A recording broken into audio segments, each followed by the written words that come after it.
Hello everybody, welcome to the first episode of Rookies Learn to Crochet. My name is Amber Johnson. I'm the owner and operator behind Craftaboo, and I'm so glad to have you here. Today we're going to learn how to do the slip knot and the chain stitch. So let's get started. Alright, so the first thing we're going to go over today is how to make a slip knot, and then we're going to make the chain stitch.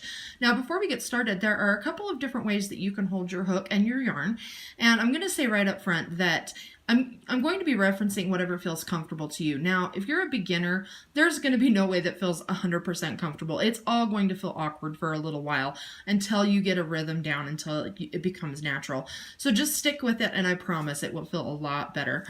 So the first way is called the knife hold. If you see, my hand is over the top of the hook, and it looks like I'm about to saw into my food. So this is called the knife hold. Some people hold it like this with their hand underneath, and they call this the pencil hold because it looks like you're going to write with a pencil.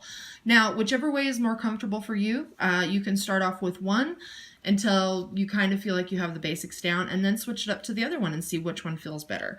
So that's a couple different ways to hold your hook.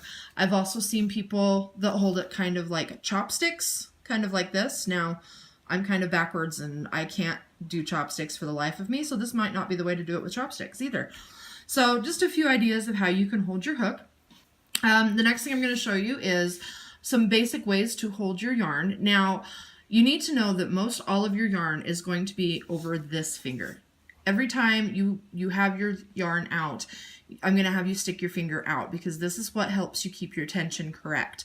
This right here will be your workflow. This is right here is the tension that will be in your project. So if you can keep this area right here consistent, you will have consistent stitches and consistent sizing.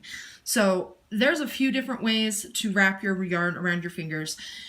For left-handed people, you would wrap it around your right hand because we always wrap our yarn around our non-dominant hand. For right-handers, it's on your left hand because in your dominant hand, you'll be holding your hook. So I hope that makes sense.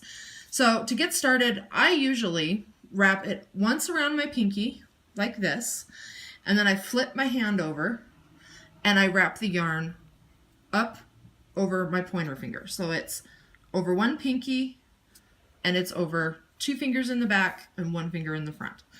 So that's a way to do it. There are some people that wrap it a couple of times around their pinky and then around their finger. Some people put an extra loop around their finger. So whichever works the best for you. There's also some people that loosely hold the yarn like this. Now, the tighter you hold it, the harder it's going to be to get the yarn to come through. You want it nice and easy so that it can flow, because that's mainly what you're going to be doing with all of your projects. You want your yarn to flow nice and easy over your hands. So I hope that makes sense. If it doesn't, let me know in the comments and we can go over some different yarn holds and more in depth on hooks and yarn. So let's get started. We are going to make a slip knot to get started. First thing you do is wrap the yarn around your finger like so that there's a little like ridge right here. And then I just pinch the two things together to make a little knot area right here.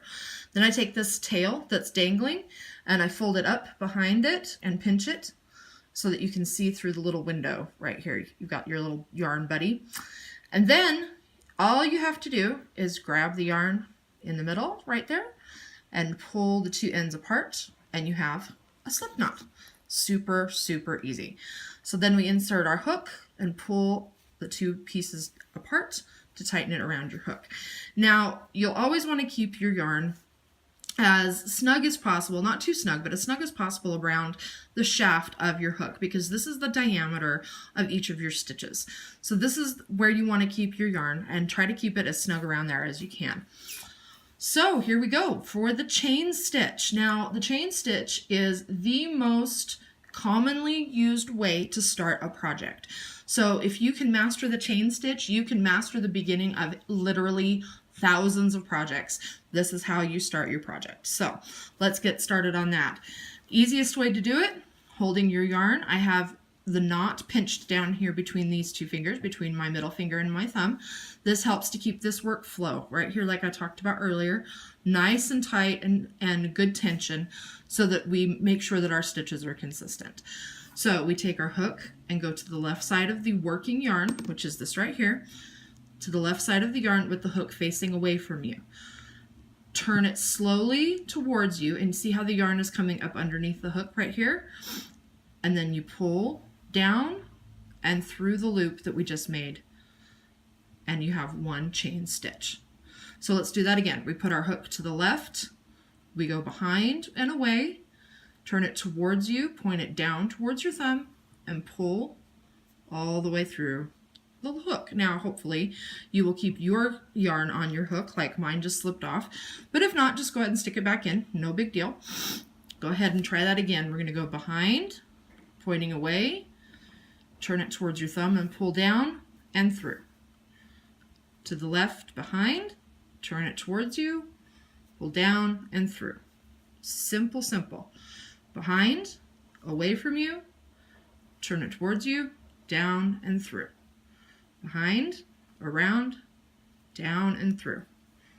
Behind, around, down and through. Now, sometimes the little buggers don't want to come through.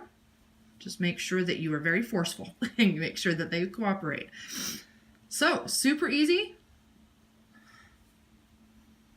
We go behind, around, down and through. And then you just keep going and keep doing that until you have the correct number of chains that you need for your project. Most projects will say chain a certain amount. And when they say that, they mean all of these little chains that you just made, all of these little V's, that each one of those is one chain stitch. Okay? So we've got 1, 2, 3, 4, 5, 6, 7, 8, 9, 10, 11, 12, 13. We made 14 chain stitches.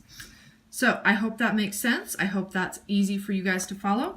And if you want more details on how to hold your yarn and hold your hook, I have a future video planned that will go more into detail about how you can do that in some different ways in more detail about how to do that. So thank you for tuning in. And if you liked this, please like and comment below. Let me know that you watched it. If you have any questions, also leave a comment below. And I will see you back here again next week. And we are going to go over how to do the single crochet stitch. So thanks for watching.